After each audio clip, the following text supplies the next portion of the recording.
And Margaret, you're co-host now, so you're going to see all the participants kind of like, I'm sorry, the attendees kind of like, and you'll like notice when it kind of slows down. And, Okay. but it's like, this is not, we don't have to be super polished. So if you just want to be like, Starsha, can I go? I'll just say yes. Okay. Or give it 2 more minutes. Okay. Yeah. They're like Okay. 6:03. Okay. So we can. And Starsha, otherwise you'll kind of control when our videos are on or not. Like Yeah. when we're okay. Well, so if you can turn your video off now when you're not talking, then I can just like hide you out, but like definitely keep your video on when you're about to go on. Okay. Does that make sense? Yes. You also don't have, I can just do it. I'll do it. Okay, I'm starting. Regulate. Let me mute my cuckoo clock's going off. Oh my gosh. I need to figure out a way to turn off alerts on my computer. Sorry. Does anyone know how to do Messages. that? It's for FaceTime.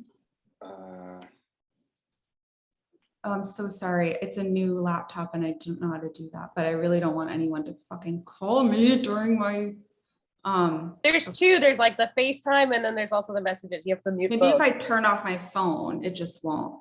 I think if you go to preferences on the FaceTime. Okay, system preferences or No, preferences on FaceTime and then preferences. Okay. Yeah, and then you can log out there.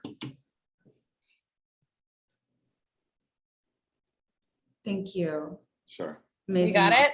Got okay, it. Yeah. great. Those were the dirty words. Those were the dirty words. Okay. Yeah. I'm gonna start. Break leg, everyone.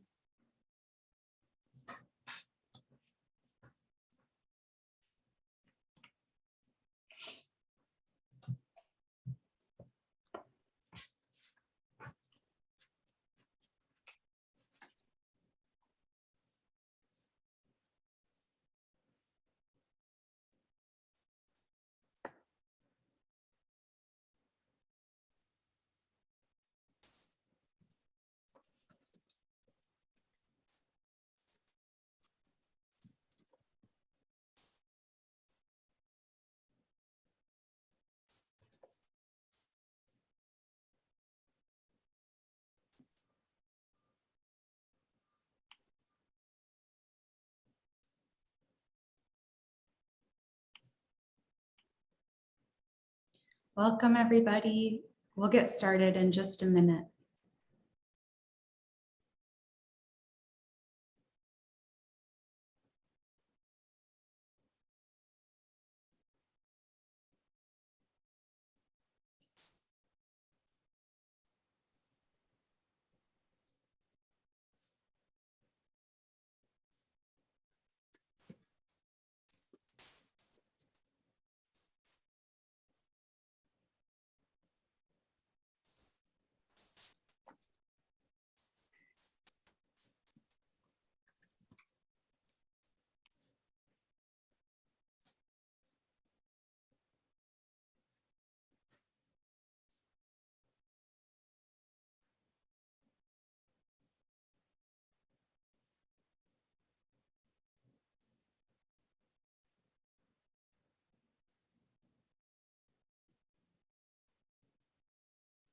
Starsha, do you think now would be a good time to start or should we wait another minute? No, this looks good.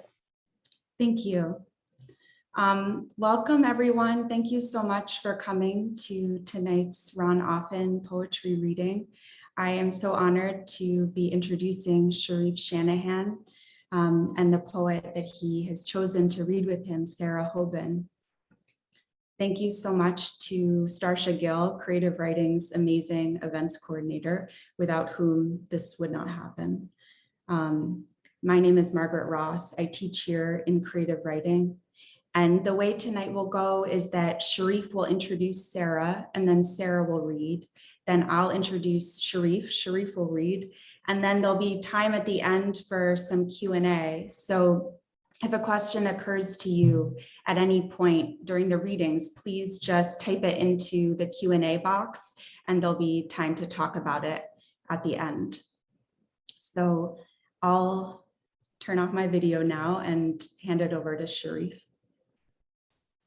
Thank you so much, Margaret and Starsha and everyone at U Chicago. It's a delight to be here and to introduce Sarah Hoban, whose poetry submission I so enjoyed reading.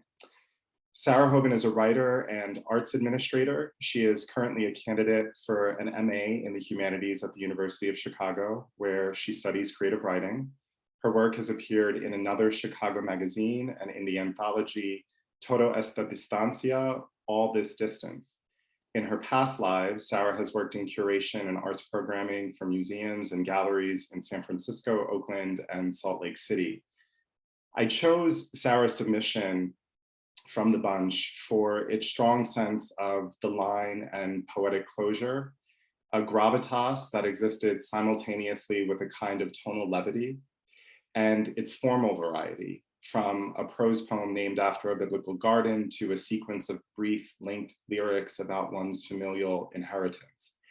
As well, I admire the submission's innovation of inherited lyric modes, an elegy to a still living Amaryllis the speaker imagines killing, and an Ars Poetica served with a cup of coffee, in which the speaker expresses a belief to the beloved, which begins to articulate something that I myself hold to be true about lyric poetry. Quote, the poem which wasn't meant to be completed, the poem which was just the excuse to sit us so close together. Thank you so much for your poem, Sarah. I look forward to hearing the reading. Thank you, Charif, for that very kind introduction and for inviting me to share with you tonight. And thank you to Starsha and everybody who organized the event tonight. So I'll be reading 3 poems. War Gardens. You pen why we turn to gardening in times of crisis, unknowing. 2 weeks into a year unfolding, still unfolding, as if there was an understanding and comfort to be found as earth shakes with war's first bombs. Harkening back to the 5 million war gardens across the country, you imagine city blocks speckled green and growth, smiling chatter and neighborly back patting with dirt-gloved hands. You want to dwell on victory gardens. If they carried a country through war, they can carry you through quick pandemic, through isolation easy. You wonder if this is the war of your generation, first great challenge from millennials with houseplants instead of children. Tender, controllable, measurable houseplants, you write. 2 weeks into your first war, you dream of metamorphosis in flora. But when you write crisis, when you write gardening, when you write we, did you mean the 5 million community gardens nourishing a country, or the single potted pothos on the north-facing windowsill attempting towards sunlight? Gethsemane. Imagine going into the garden late at night, the cold stones beneath your feet, hard like the bones holding you up and moving you forward. A dark breeze like a ghost cat glides between your legs. Lift your heavy foot, place it with faith into the darkness ahead of you. Welcome to Gethsemane, where all your friends are sleeping just out of sight. The garden where ripe olives will be plucked, the flesh of their bodies pressed as the oil spills out. The garden, was there another garden? Was that where it all started? Imagine nostalgia, hungering for a place you can't return to. Imagine being forsaken. Try to remember a tree in the garden. What are trees for? To grow a fruit, to crucify a man. But don't remember that yet. Imagine first your hands as you place them on the cold stones too. You're kneeling now. Your toes, your hands on the rocks, your knobby knees, perhaps getting bruised. Why does your father make you talk to him this way? Have you asked your father anything lately? Have you reminded him of the sparrows he cares for? When you say, Father, please, no, does he listen? Imagine whispering these words into the darkness and waiting, the stars slowly shifting overhead. Have you waited long enough for the reply? Imagine conceding. Imagine desperation, not my will, but yours. Imagine here comes not your father with the words that could make it all okay, that could save you, but the silence of a kiss on the cheek. A silence not of consent, but of coercion. And this last one borrows its titular line from a Raquel Salas Rivera poem, Note for a Friend. Buenos dias, there is coffee, an Ars Poetica. Let these words enter the room and throw open the blinds saying, Buenos dias, there's coffee. Because sometimes catastrophe sets in quick. No time to prepare, hiding in bed with doors closed, rations already low. Let these words enter, asking, will you join me at the table? Because I will take care of you, bringing 2 mugs full and a cake to share. Let these words awaken appetite. Let's remember food because we're hungry, and coffee together like some good medicine. I want you so close you can hardly hear the whisper of the poem in your ear. So you turn to read my lips instead of the screen. Turn to me and ask, what did you say? Find my face so close to yours. You decide to table the question and kiss me instead. And the poem could end there. The poem which wasn't meant to be heard or completed. The poem which was just the excuse to sit us so close together, we'd finally find each other. Finally say the word devastation to each other. Say, more has been lost than can be recovered. Say, there's coffee, buenos dias. Finally, with my lips on yours and nothing left to say. Thank you so much.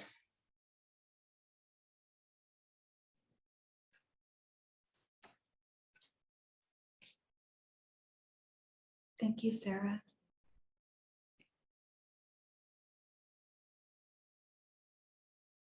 What would it mean for a poem to be fully present on the page? The work of Charif Shanahan offers one remarkable answer to this question. In his poetry, presence isn't merely a state of immediacy, but an active investigation. The poems aren't interested in smoothing out the texture of consciousness for aesthetic effect. They are committed to the actual texture in all its imbrication, its bristling multiplicity and ambivalence. The fact that the speakers of Shanahan's poems often interrogate their own efforts to be present is part of the genius of his work and its extraordinary vitality. To refuse to project an artificially resolved insight or stable hindsight, and to transmit instead the restless shimmer of live perceptual and psychic process. In his poem, Present Moment, for instance, which begins, all day I think about what to do with the day. Or in the closing couplet of Self-Portrait in Black and White, now stirring milk into my coffee with a bent spoon. I stir milk into my coffee with a bent spoon. Or throughout his unexcerptable, completely magnificent long poem on the overnight from Agadir, which if you didn't already read it in The Nation this fall, you must go do so after this Zoom concludes. This commitment to a poetry of active confrontation with the present engenders work which thinks with exquisite acuity about questions of selfhood, intimacy, reciprocity, and collectivity. Many poems examine the ongoing entangled legacies of anti-Black racism and settler colonialism as they manifest throughout daily life in the US and in Morocco, from which Shanahan's mother emigrated as a young woman before starting a family with his Irish-American father in the Bronx. Shanahan's debut collection, Into Each Room We Enter Without Knowing, selected for the Crab Orchard series in poetry in 2017, writes from Marrakesh, as well as from New York, from Zurich, London, Budapest, and elsewhere, and traces the myriad ways in which pernicious platitudes about race, love, identity, history, and freedom endeavor to distort inner life and distance every form of relation between family members, lovers, neighbors, strangers. As Shanahan writes in Mulatto Quadroon, to speak at all, I must occupy a position. Though the system provides positions I do not clearly occupy. Though some say such non-position is my position. Speak from the placeless place outside the system, etc., some would say and have said. Here, as everywhere in Shanahan's work, the music of syntax is a metaphysical instrument, tuning intuition and conducting profound inquiries into what exactly we're living in and amidst, what lies we tell each other, what lies we tell ourselves. Or as the bemused and radiantly shrewd speaker of his poem Conversation in Long Future Time puts it, assessing our particular present. They required something they called a self, which I think, darling, meant they would have believed that you were not I. Charif Shanahan is the author of Trace Evidence, which, lucky for us, is forthcoming from Tin House Books in 2023, as well as his first collection, Into Each Room We Enter Without Knowing, which was a finalist for the Lambda Literary Award for Gay Poetry and Publishing Triangle's Tom Gunn Award. His poems appeared widely, including in APR, The Nation, The New Republic, the New York Times Magazine, the Paris Review, and PBS NewsHour. His work has been anthologized in American Journal, 50 Poems for Our Time, Furious Flowers, Seeding the Future of African American Poetry, and African American Poetry, 250 Years of Struggle and Song. Shanahan is the recipient of a National Endowment for the Arts Literature Fellowship, the Wallace Stegner Fellowship, and Jones Lectureship at Stanford, a Fulbright Senior Scholar Grant to Morocco, the Gregory Pardlow Fellowship from the Frost Place, and residencies from Cave Canem, MacDowell, Malay, La Maison Baldwin in St. Paul, France, and the Robert Rauschenberg Foundation, among many other awards and recognitions.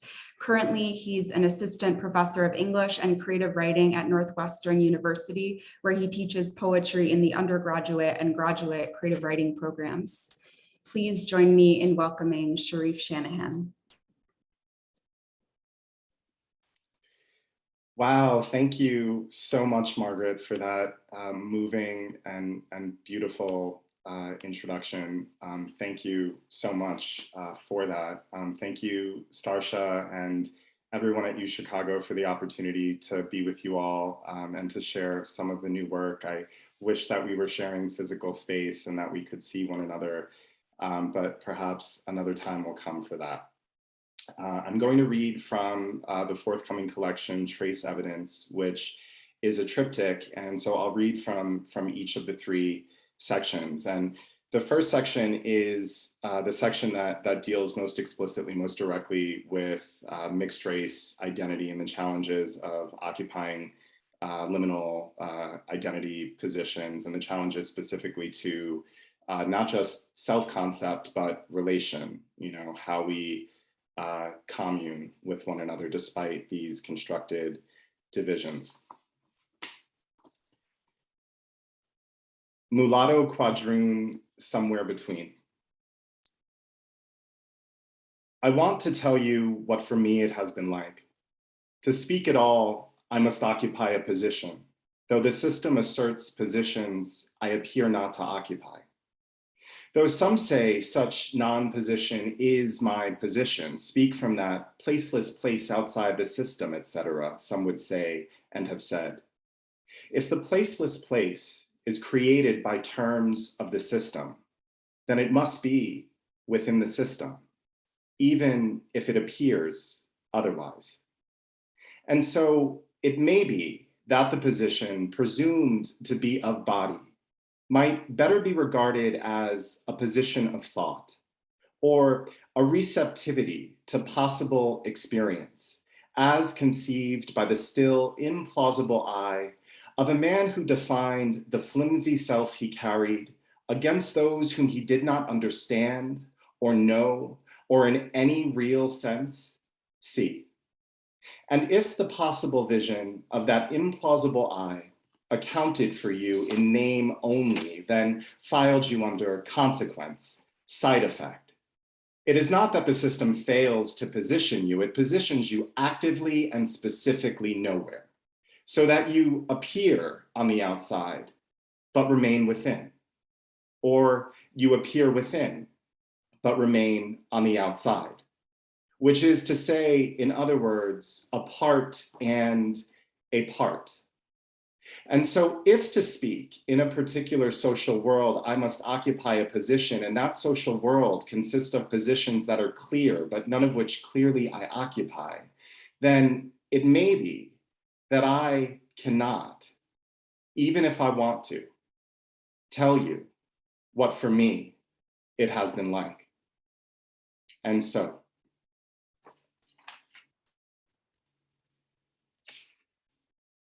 colonialism. At intersections, I knew to look both ways, as she had taught me, as she had known to look both ways at the port of arrival, not to Ellis Island or to JFK, but to the white blanket of my father, then back to her mother and away. So that when the one summer we returned to the land she had left, and the four of us, she, myself, my two tanned brothers, stood below the open Casablanca sun, waiting on a thinly grassed divider for a sliver to form within the traffic. The air smart and nearly visible as neighbor boys pointed down from windows, "Mricani, Mricani," and I dashed through the exhaust of 4 lanes, not exactly a highway, but still too wide to be crossing, and without a crosswalk, no less. She rushed to the other side and slapped my backside hard. "Elèche, mon fils, why would you do that to me?"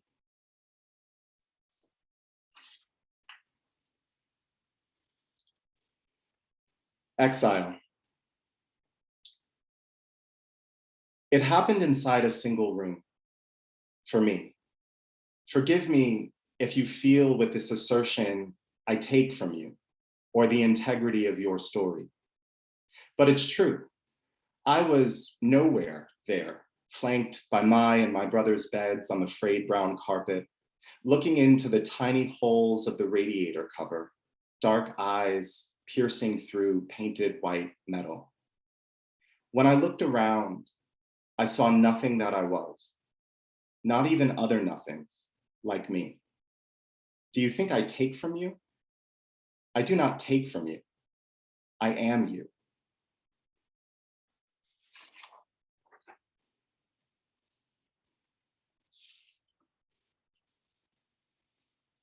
Self-determination with the question of race.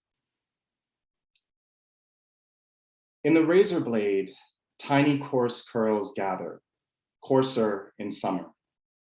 I let my body tan in California and say, maybe now. Shara asks what it means to be seen, and she is exactly right. I laugh. Most days I quietly fight. I refuse your stale gaze, your arrogant pity. Don't you know you're implicated too?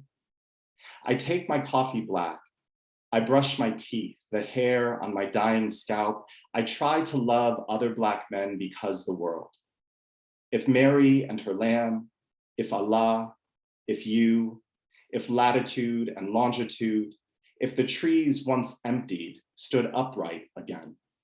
Some of us don't even see how we see. I take nothing from you when I say I am.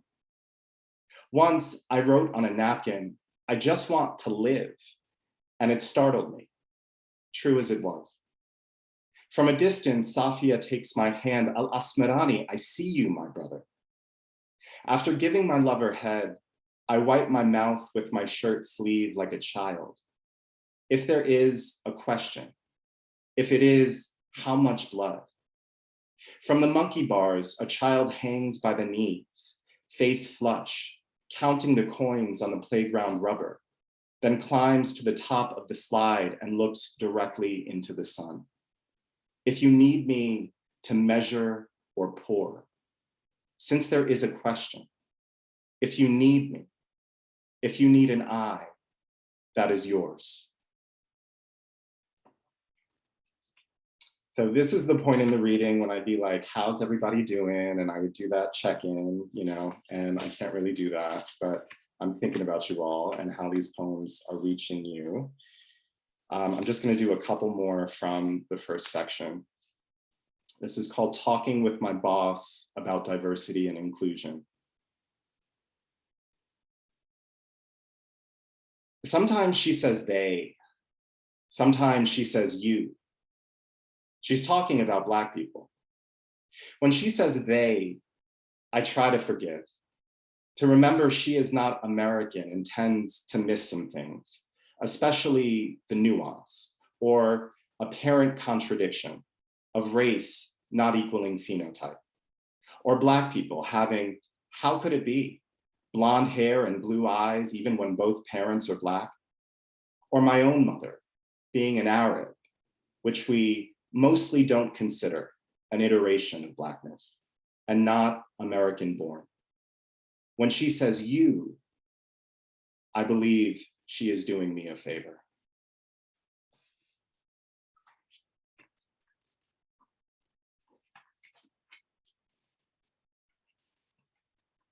All right, I'm going to move on to the second section of the book, which is the long poem that Margaret mentioned in the introduction. It's called On the Overnight from Agadir. And just a little context for this poem. In 2015, I left my life in my apartment in Brooklyn for what I thought would be a year in Morocco on a Fulbright to finish my first collection, which I did at the beginning of that year, and work on a nonfiction project, an ongoing nonfiction project, and begin poems that would go towards the second collection. And I was on an overnight bus that crashed, and I was badly hurt and medevac to Zurich, where I had lived with my ex-partner who's Swiss.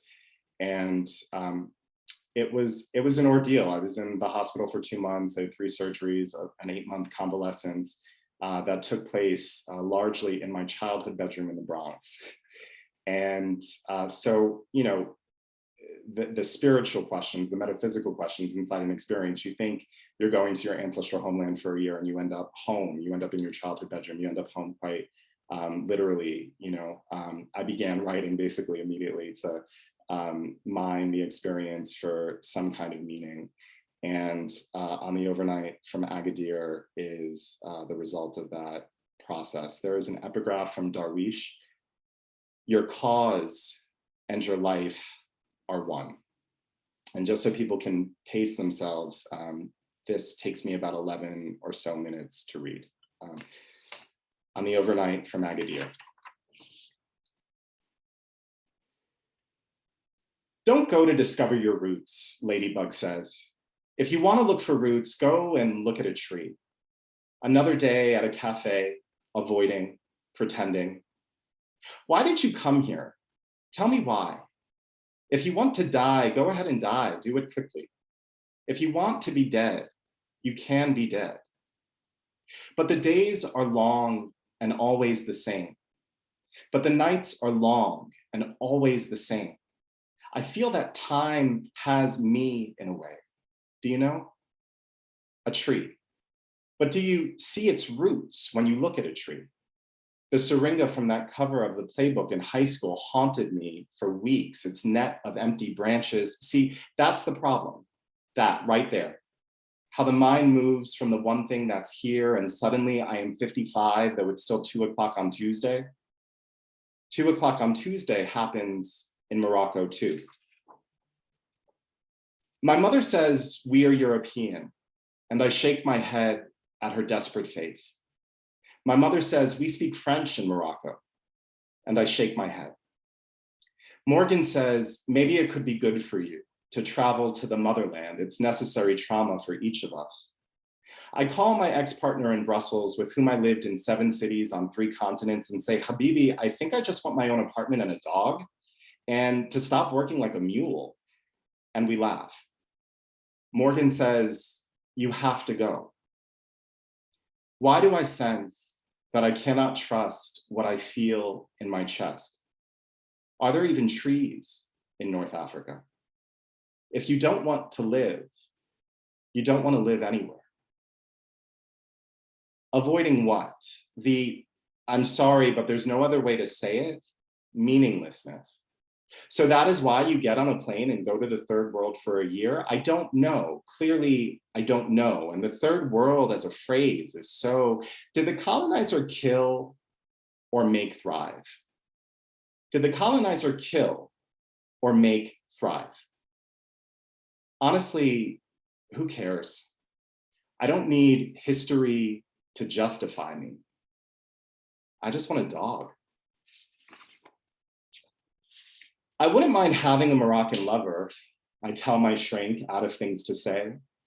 Perhaps taking a Moroccan lover, ideally a Black one, will help you feel connected to yourself in a new way and rejuvenate your enthusiasm for living, your sense of purpose. I fire my shrink on the spot, call the second one as I'm leaving the office and fire her too. On the street, a Frenchie shits on the curb, her owner on his phone looking the other way. I know exactly who I am. It's that there is no point, and then I'm telling you, just go and look at a tree. Then, in the early morning hours, on a bus almost returned to Rabat, a razor of light slits my eye down the center. Suddenly, the bus on its side, dirt in the air, stars in the dirt. In one skull, an eye looks west, another east. Into a net of glass, a girl's face is pressed. A hand cuts the smoke inside the bus. He stepped over a woman his Omi's age, hijab beside her, blonde hair exposed, her arms and legs splayed into a geometric shape.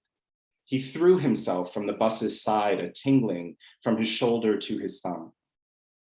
A green eye, a brown eye in the same skull. A woman inside a bush, a child and a man merged at the waist.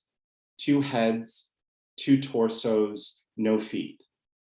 On the side of the road, weeds, a cough, another, no horns, a light, some trees. Inside the darkness, my eyes make a dark, all outline. It hangs heavy over me, its empty face locked on my emptied face, holding us in mutual study. Then a slow lifting, and I breathe awake. Awake in the hospital bed, my phone rings. Ladybug. You thought you were going to Morocco, she says, laughing. You were going to the body. I know the doctor says he's fine, but he cannot feel his hand. I know, but the doctor says he's fine. The doctor says he'll be back to his old self in no time. What language were you speaking? Did you reach his parents? Yes, he doesn't want them to come.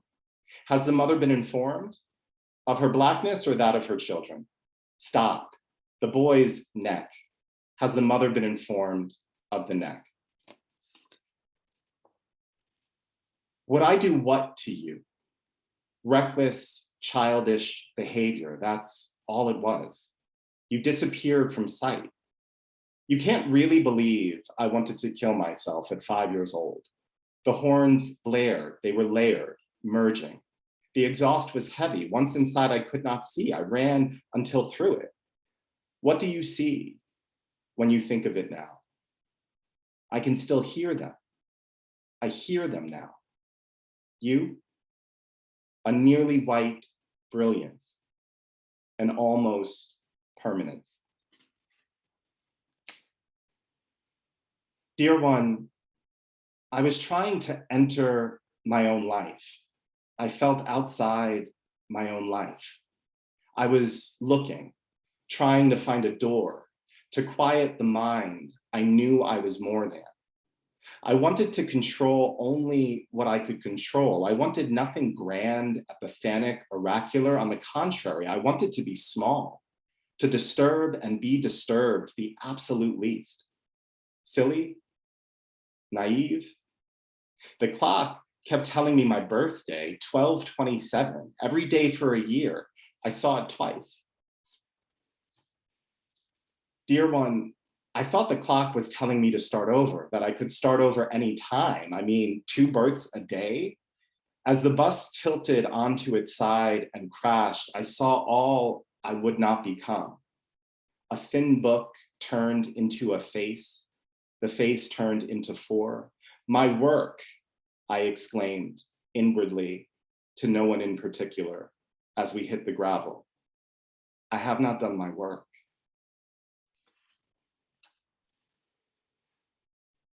Mo brings me coffee in the snow to the Upper West Side, all the way from Brooklyn, and says, baby, you weren't supposed to be there. You weren't supposed to be there, and the ancestors saved you. A wooden bowl of unripe persimmons on my friend's coffee table. A ceramic bowl of yogurt with raw honey. Randall Kennedy's nigger splayed open, looking up at the off-white ceiling. Morgan meets me for brunch so I can start getting back into the world.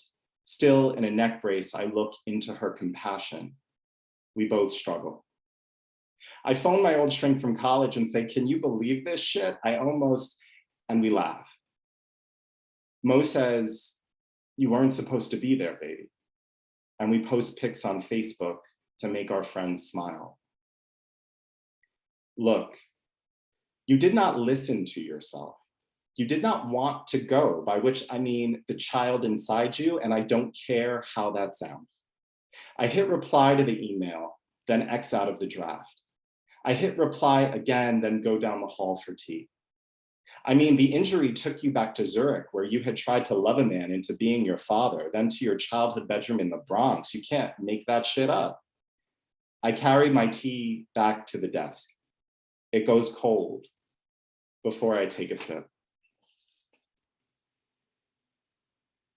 Dear one, another bed flat on my back again, returned to the waiting. I am waiting for the neck to heal, to live. What generates this sensation that life is elsewhere or happening in the future?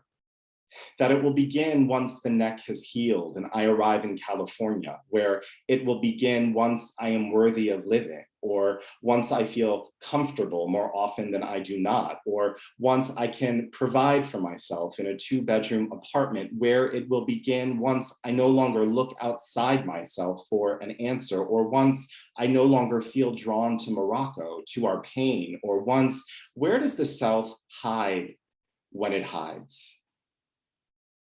Where was I if I didn't know why I was there? Where does the inquiry begin? Does it begin in my particular body, in my particular mind?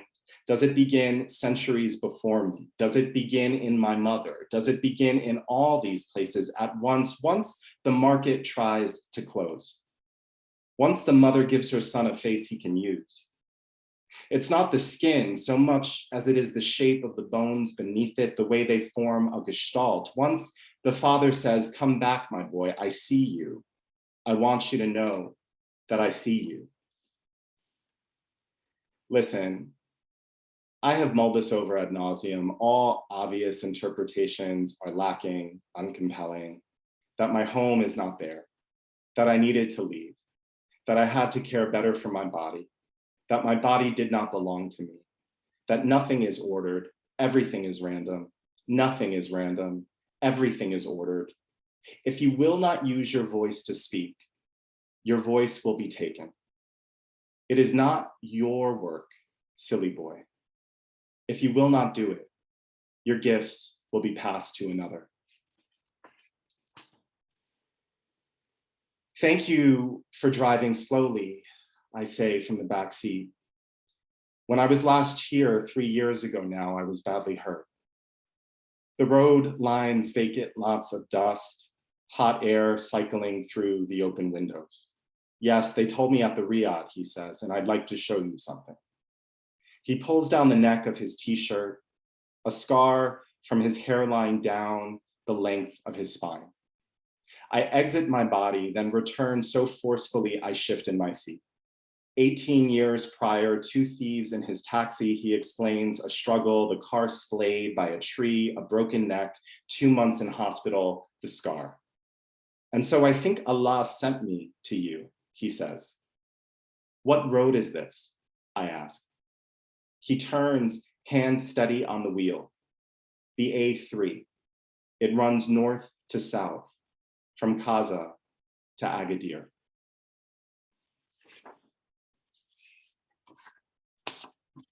All right, and if we were in person, I would ask for another check-in. I hope y'all are all right.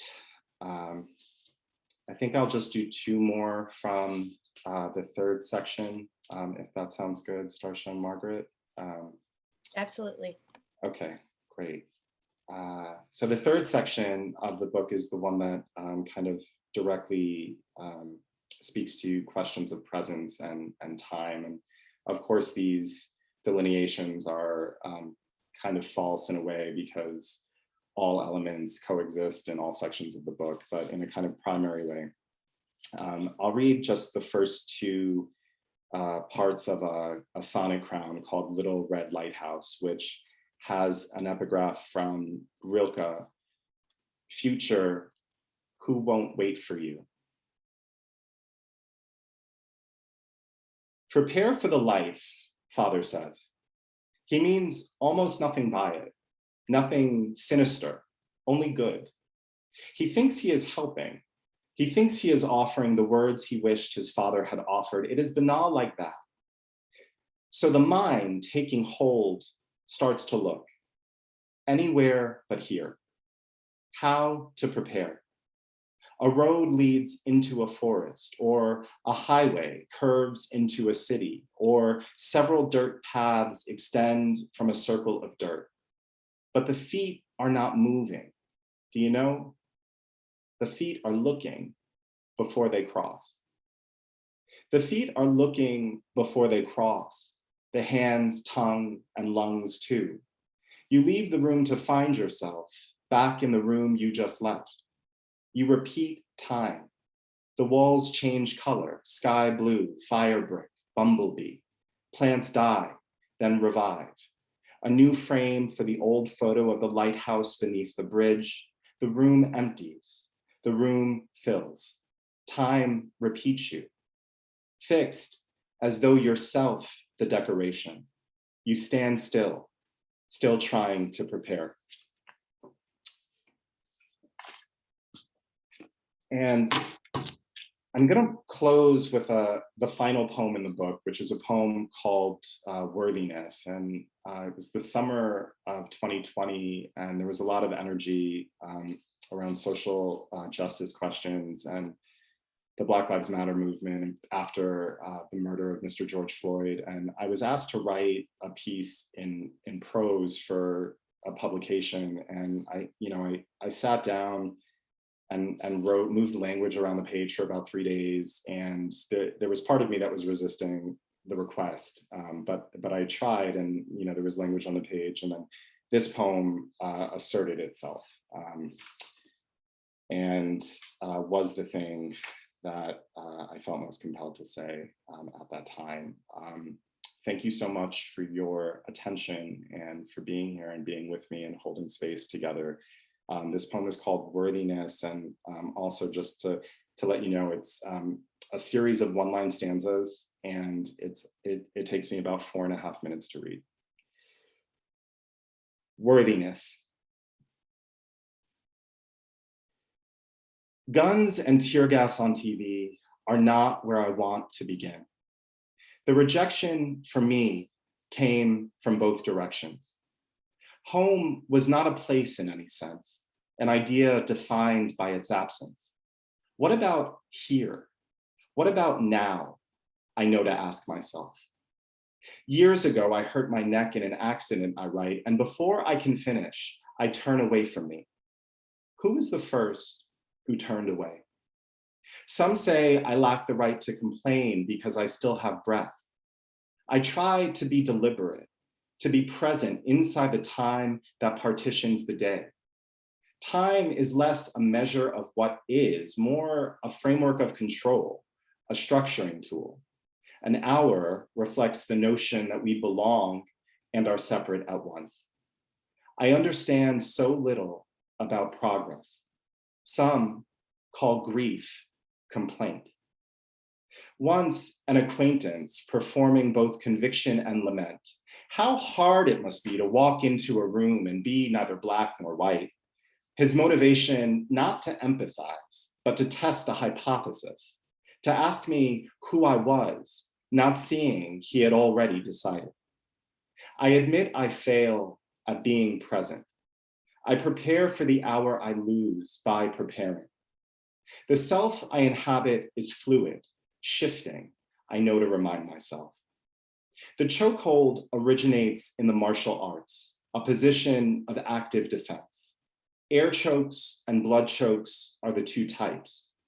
In both instances, the purpose is to induce an unconscious state, even death. As the measures of day proceed, an unconscious state becomes my objective. You'll have to forgive me for being heavy. Speaking to you here like this is the most difficult thing I can do. The presence it requires is agonizing, feels fatal. On a cellular level, trauma is inscribed into the body of the person who survives it, scientists confirm.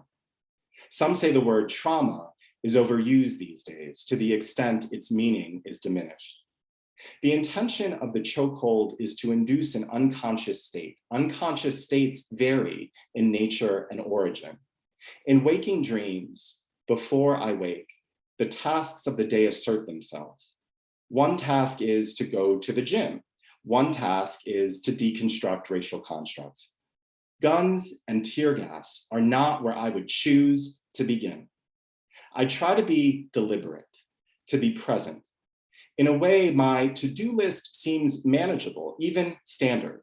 I reduce each task to its constituent parts for efficiency and practicability.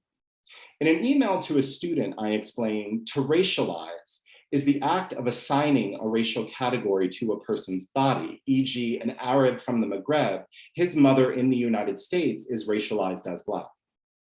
Scientists say there is no single physical attribute that establishes a so-called race.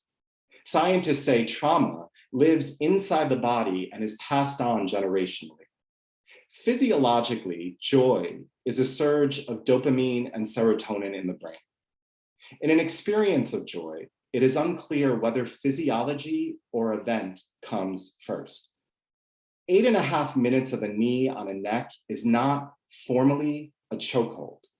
The choke of chokehold points less to the neck of the victim, more to the hands of the perp, e.g. you can choke a pen, a water hose, a clothesline.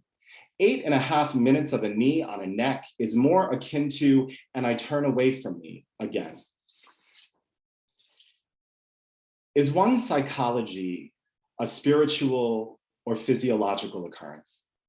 If he felt scared or threatened, or even a pressure to do his job in a way he had fundamentally misinterpreted but believed in because reinforced by the system he worked for and within, why was his face so neutral, so casual? The act of racialization occurs instantly, prior to applying interpretations of gender or age, scientists say. In the late aughts, popular culture felt the need to recast homophobia. You're not scared, you're just an asshole, the meme said. Racism is not etymologically conceived as fear. The ism suffix forms action nouns of verbs, e.g. baptism is the action noun of the verb baptize. Race, by this logic, would be a verb root. Racism, the act of performing race. The sinister connotation of racism suggests the race being performed by racism is sinister. If racism exists to uphold the supremacy of the white racial category, whiteness, by this logic, is sinister. I try to be deliberate, to inhabit the present moment that agitates me into fleeing. Being here now with you, speaking here now with you, is the most difficult thing I can do.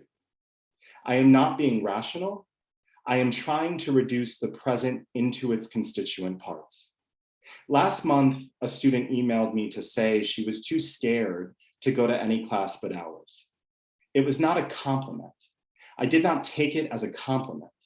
I am tired of apologizing for the heaviness of what I am required to discuss in order to live.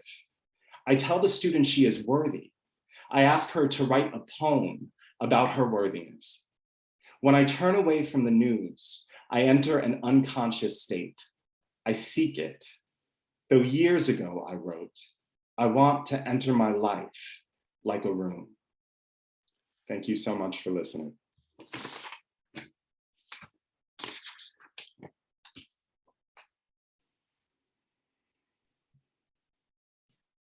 Thank you, Charif.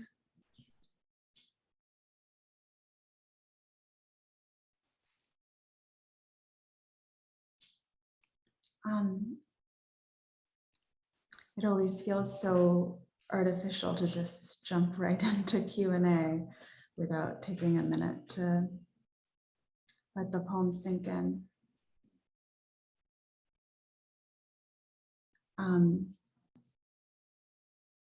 I want to just remind people listening that if you do have a question that you would like to hear Charif speak about, please type it into the Q&A box and I will relay it. And I can start. I was curious if you would be up to talk a little bit about what the process of writing the long poem on the overnight from Agadir was like. You spoke a little bit about the experiences that gave rise to it, but it would be wonderful to just hear you talk out loud about what the process of finding a form was like, if it ever inhabited other forms, anything that you feel up to share about how that poem came into being. Sure. Thank you, Isadora. I'm just saying your thanks in the chat, and I am thanking you for your thanks. The long poem, it was clear to me that I would write about it, of course, the experience, of course, because I'm a poet, right? And one of the components of my engagement with poetry is to think through experience, not that finally the poem is a transmission of experience or simply a transcript of experience, but that it provides a space, you know, for one to think through and process through the tools of craft and the engagement with the mode of thinking. And I just filled journals, you know, while I was flat on my back for a while. I was filling journals and, you know, thinking about the experience, writing about the experience, you know, what it meant. Really, the question that I asked, you know, that I shared, I had asked myself is, you know, what it meant that I was going to my ancestral homeland, or believed that for a year, and then ended up home, you know, in the physical space where all of the questions that I went to Morocco to pursue began to form within me and take shape as experience and self-concept, so developmental shape. And so it was prose, and, you know, I think what I should say too is that, you know, my turn to language to help me think through experience is not exclusive to poetry in a way, it's larger than poetry in a way. And so I was using language to try to think through and process and find meaning.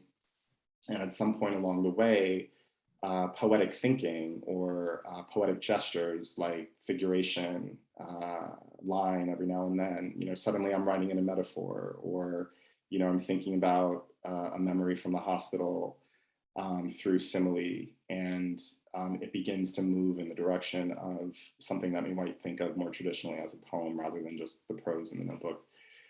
And it was clear to me too from the onset that it would be a very long poem. And one of the questions that I I asked myself while I was making it was, well, just how long? And I thought for a while that it might be a book-length poem because there were over 100 pages, you know, of different vignettes and scenes, and that felt untrue to my experience, or inconsistent with my experience. This very long version of it, because what felt important to me, you know, on an aesthetic level, was the expansive, capacious, polyvocal shape that I think the poem has, and the reach that it has in its current iteration. But I wanted simultaneously the smallness and the compression that is so important to me in the lyric space, you know, the intimacy, the nuance, the moment. And so, you know, I worked on the vignettes as discrete objects, and then kind of, you know, it was like a little puzzle to think about chronology and how to play with that. And, you know, which were the vignettes or scenes that really felt the most urgent, the most essential, was a guiding question too. Does that speak to the question enough, Margaret? Yeah. Yeah, thank you. Sure. And I'll read Chiku Reddy's question in the chat. Chiku writes, "Thank you, Charif. I was amazed by the ways that thinking enters poetic form in your first and last poems tonight. Can you talk a little about how those lyrics unfold in something like the real time of pedagogy or rumination?" Will you read the question? Read the question again, Margaret. I'm sorry. Thank you, Charif. I was amazed by the ways that thinking enters poetic form in your first and last poems tonight. Can you talk a little bit about how those lyrics unfold in something like the real time of pedagogy or rumination or I needed you to repeat it because I admire you, Chiku, so much that it was astonishing to me that anything I put out into the world amazed you. So thank you for that question. I hope I'm answering the question when I maybe repeat a little bit of what I just said about the Agadir poem, which is that the initial stages of the making for me are about the pursuit of an answer of some question or some kind of unformed, informing experience or state of being, you know, that I don't understand or is unfamiliar. And I write towards that. And the lyrical coming in, or the transition out of making an engagement with language that is uninterested in genre or label, you know, that is really about something kind of existential or urgent, just begins sort of without my even knowing at times to move in a lyrical direction.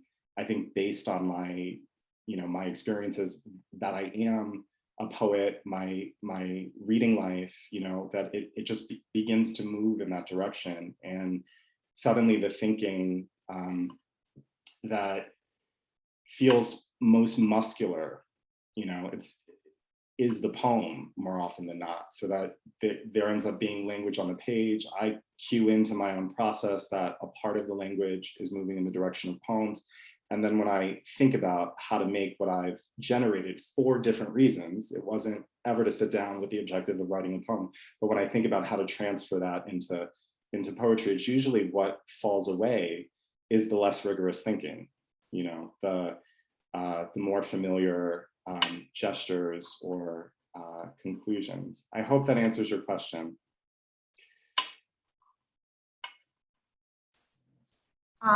And Corey Williams asks a question that maybe is a little related. So I don't know if you would have another sort of aspect to speak to. He writes, "Hi, Charif, this was wonderful. Thank you. I'm struck by the way your work often takes on a philosophical register. I was wondering if you could talk a bit about how you may or may not see your poetry in relation to philosophy and or theory." You know, I think that, thank you for that, and for that that generous perception of the work. I think for me, the work begins and ends in my body and in my lived life, and that I am interested in what is happening inside of us and between us and around us. And in investigation of that, of our difference, our separateness, the poems can't help but move out of the world that we see into the world that we can't, so part of what really motivates me and agitates me about identity in all the ways that we think and talk about it is that it is as divisive as it is unifying. And so when we draw a line around a particular group, another group is formed, by consequence. And what does that mean for a larger collective? When my belief, like my bone deep belief, and what I would share now, and probably will make a lot of you roll your eyes, is that we are all the very same thing, and so not different versions of the same thing, but the very same thing. And I'm interested in how to return to that. And part of what, even temporarily, and not in a fantastical, romanticizing sort of way, I'm not interested in that at all. I think our differences are powers and are a source of great beauty. It's the meaning that we have attached to our differences that generates some trouble. And so for me, it's about how to acknowledge and honor the separateness and the divisions, and to also return to something that I personally believe to be true, which is that there is no metaphysical distinction between us, and that there is a tether through all of us back as far as we can remember and into the future infinity. So I think it really, if there is a philosophical bent or a philosophical reaching in the poems, it really comes out of what remains as a question, or what exists as a question, with two people sitting at a table looking at each other, of different identity positions, different experience, right? Different acculturations, different languages, genders, whatever it might be, and how there is always already a great deal of meaning before either of them says a word or anything happens.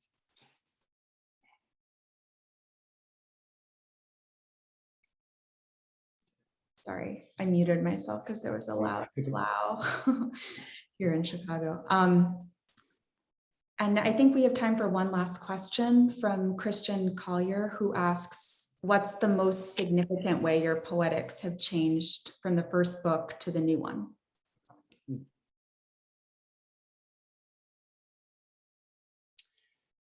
I think that's a great question. Thank you for that question. I think this might seem like a kind of shallow or pat response, but there are several poems that are longer in in the second collection. So the last poem, is on 3 pages, took me about 5 minutes to read. The second section is a long poem, and I think that that's a result of not abandoning my commitments, or the aesthetic commitments that I had in the first book, which was often about distillation and compression and smallness and simultaneity and juxtaposition. I was really interested in, and I maintain my interest in, what would happen if there's a poem between two lovers that precedes a poem from the Arab slave trade, or that treats the Arab slave trade as a subject, and that movement, and how the kind of simultaneity of that feels representative of an experience, more accurately representative of experience. And so I think one of the dimensions of that concern in the second book that's filled out is about scale and scope. And so just a more expansive, kind of capacious treatment of those concerns, so that we still are very lyrical in the traditional sense of that, but that we can reach more widely. I hope that answers the question in a way that feels meaningful to you. If we were in person, I would just invite we could sit down and talk, but I'm sorry that we can't do that. Charif, are you up for one last? Absolutely, I am. I really wish that I were in the room with you all. Yeah. I admire so many of you, and I hope to meet you all before long. Jeremiah Sears asks, any advice on writing longer poetry? And also says, thank you. Thank you. Yeah, this will probably sound a little try too, but break it into pieces, which is, deliberately what I intended to do with the kind of vignette approach of, this sort of patchwork of vignettes, but I found myself most overwhelmed in the writing of that poem when I concerned myself with macro questions like, is it book length? How is this opening going to speak to that possible final gesture? And I focused on each of the vignettes, each of the moments as a discrete object. And once I felt that each of the discrete objects existed on its own terms and had integrity, then I could engage the larger questions without the pressure. Thank you, Charif. Thank you, everyone. This is such a tremendous reading, and thank you for these answers. Thank you, everyone, for being here, and have a good night. Thanks all. Thank you, Sarah. Thank you, Starsha. Thanks, everyone. Thank you. Thank you. Yeah, thank you, Margaret, for moderating.